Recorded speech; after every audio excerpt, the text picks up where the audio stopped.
Le Grand Voyage, auteur-illustrateur Éric Quérel, aux éditions Odysseus. Je m'ennuie. Tu t'ennuies? Mais comment peux-tu t'ennuyer dans un si bel endroit? Regarde autour de toi. N'est-on pas bien ici? Non, il n'y a rien à faire ici, c'est le désert. Il n'y a personne, rien d'amusant. Qu'est-ce que je m'ennuie! Voyons, ce n'est pourtant pas l'espace qui manque ici. Il y a d'autres enfants qui voudraient certainement bien être à ta place dans ce lieu magnifique. Il n'y a pas de quoi te plaindre. Si, c'est vraiment nul ici. Nul ici? Comment ça? Le paysage est splendide à cet endroit, plein de couleurs. Regarde bien autour de toi. C'est un petit paradis ici. On peut aussi y faire de bien belles rencontres, ne trouves-tu pas? N'as-tu pas de chouettes copains ici?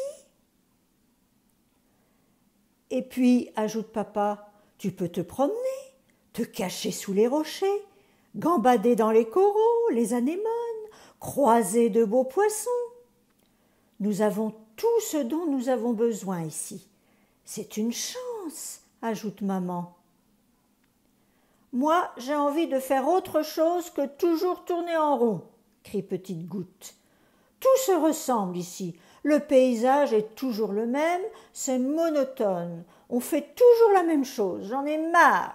J'aimerais voir d'autres endroits, d'autres paysages. Eh bien, mon garçon, ton ennui justifie-t-il que tu t'adresses comme cela à tes parents? Grand-père, qui a tout entendu, vient d'apparaître. Si tu trouves ce paysage monotone, poursuit-il, pourquoi ne fais-tu pas le grand voyage? Le grand voyage, grand-père? Qu'est-ce que c'est? Demande Petite Goutte très intéressée. Le grand voyage, fiston, c'est une belle aventure dans des paysages inexplorés que tu n'oses même pas imaginer. Mais où dois-je me rendre, grand-père, pour participer à cette aventure? Demande Petite Goutte, soudainement enthousiaste. Eh bien, il faut remonter à la surface et attendre que l'on vienne te chercher. Tu verras, ce n'est ni compliqué ni dangereux. Mais tout d'abord, il faut présenter tes excuses à tes parents pour leur avoir parlé ainsi. Petite Goutte présente ses excuses, demande et obtient l'autorisation de ses parents pour prendre part au grand voyage. Après avoir préparé son sac à dos contenant des vivres, de quoi se changer et de quoi dormir, Petite Goutte remonte vers la surface accompagnée de ses parents. Il a hâte de partir et de découvrir le monde. Sitôt arrivé, Petite Goutte s'impatiente déjà. « Qu'attend-on » demande-t-il. « Qui vient me chercher ?» Eh bien, répond papa, on te laisse la surprise. Ne trouves-tu pas qu'il fait plus chaud ici que dans les profondeurs de la mer? Oui, c'est vrai, répond Petite Goutte. Et alors? Le soleil pose ses rayons sur la mer et la réchauffe un peu, dit maman. Grâce à eux, tu vas pouvoir t'envoler. M'envoler? Vous me faites une plaisanterie? Une petite goutte ne peut pas voler. Patience, patience, déclare papa plein de malice. En effet, à sa grande surprise, Petite Goutte soudainement se soulève et se transforme en petit nuage. « Maman, papa, au secours, que m'arrive-t-il » Tu vois, nous te l'avions bien dit, sourit papa. Grâce aux rayons du soleil, tu peux voler. Tu es devenu un petit nuage. N'aie pas peur, tout va bien. Ton excursion commence maintenant. Pop. Je me sens léger, sourit Petit Nuage. Bon voyage, mon grand garçon. Reviens-nous vite avec plein de choses à nous raconter. C'est promis. Merci, papa, maman. À très bientôt. Petit Nuage monte Il découvre alors qu'il n'est pas le seul à faire ce fameux grand voyage. D'autres petits nuages s'élèvent eux aussi. Tous ont l'air ravis d'entamer cette belle aventure. En voiture! Les voyageurs en direction de la montagne sont priés d'embarquer. Départ dans 5 minutes, départ dans 5 minutes, en voiture. Un voyage vers la montagne? Voilà une bonne idée, se dit Petit Nuage. J'en ai déjà entendu parler, mais je n'en ai jamais vu. Bonjour mon gars, tu m'as l'air d'être un peu perdu. C'est ton premier grand voyage, c'est ça? Dit le contrôleur. Oui, monsieur, répond timidement Petit Nuage. Il me reste une place vers la montagne. Pour une première excursion, c'est une destination idéale. Embarque donc, tu ne seras vraiment pas déçu. Après avoir rangé son sac dans le bus, Petit Nuage prend place à côté d'un autre voyageur de son âge. « Salut, c'est ton premier voyage ?» demande son voisin. « Oui, répond Petit Nuage. Moi, c'est déjà mon 3e. Tu vas voir, c'est vraiment super chouette. Et je suis sûre que sitôt arrivé, tu voudras déjà repartir. » Dans le bus, c'est un peu le brouhaha. De nombreux petits nuages discutent, rient, crient, chantent. Certains se connaissent et se racontent leur dernière expédition. D'autres, plus timides, attendent patiemment le départ. « Avez-vous tous bien attaché votre ceinture ?» demande le contrôleur. « Oui !»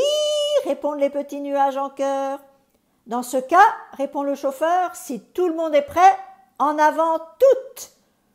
Poussé par une brise légère, le bus se met en route vers la montagne. De là-haut, la mer est magnifique. « Tu vois, c'est de là que l'on vient, » dit le voisin de Petit Nuage en désignant la mer. « Et en dessous de nous, en vert, c'est la mer aussi ?» demande Petit Nuage. « Non, répond le voisin, ce sont des plantes, des arbres, des forêts, c'est la nature. » Petit Nuage reste silencieux. Jamais auparavant, il n'a entendu ces mots mystérieux. « Ham ham !» Le contrôleur se saisit du micro, s'éclaircit la voix et annonce. « Chers voyageurs, nous approchons tout doucement de la montagne. Cependant, étant donné que d'autres personnes se rendent vers cette destination, il y a quelques ralentissements. Merci pour votre patience. » Dans le bus, tout le monde soupire un peu, mais personne n'est de mauvaise humeur. L'arrivée est proche et il y a de plus en plus de cars près de la montagne. Là-haut, l'air devient plus frais et le bus commence à prendre des teintes plus grisâtres. « Pourquoi le bus devient-il gris ?» demande Petit Nuage à son voisin. « Cela veut simplement dire que nous allons bientôt pouvoir descendre. De toute façon, avec tous ces bus, on ne va pas avancer beaucoup plus loin. »« Mais comment va-t-on faire pour descendre ? Un petit nuage est trop léger. » « Regarde, grâce à l'air plus frais, nous sommes redevenus des petites gouttes. Nous allons arriver. » Le contrôleur reprend le micro. « Chers voyageurs, nous voici arrivés à destination. Veuillez reprendre vos bagages et vous apprêter à descendre. Notre agence vous remercie de votre confiance et espère vous revoir très bientôt. »« Je ne t'accompagnerai pas cette fois, » annonce le voisin, « car je vais visiter les grottes, et il vaut mieux que tu restes en surface pour la première fois. Top là, bonne route et à bientôt sans doute. » Pour les nouveaux, avertit le contrôleur, dès que vous arrivez en bas, suivez simplement la pente descendante jusqu'au premier ruisseau, avertit le contrôleur. Soyez prudents et bonne visite. Maintenant, sautez! Leur sac à dos bien attaché, toutes les petites gouttes descendent du bus ensemble à la conquête de la montagne et de la nature qui les attendent. C'est ainsi que toutes ensemble, les milliers de petites gouttes se déversent à flots sur le versant de la montagne. Quel spectacle! Après une longue chute, Petite Goutte atterrit au beau milieu d'une forêt. Près du sol, il bondit et rebondit de feuille en feuille, il est quand même un peu secoué. Malheureusement, durant sa descente chaotique, il perd sa belle casquette rouge. Après avoir repris ses esprits, Petite Goutte suit la pente descendante, comme l'avait clairement expliqué le contrôleur dans le car. Entre-temps, les bus sont repartis et le soleil est revenu. Sous ses rayons, la nature est si belle et Petite Goutte est émerveillée par la palette de ses couleurs.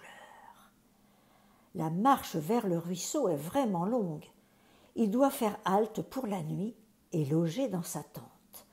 Maman lui avait préparé un délicieux casse-croûte qu'il savoure à chaque bouchée. La longue randonnée l'a épuisé.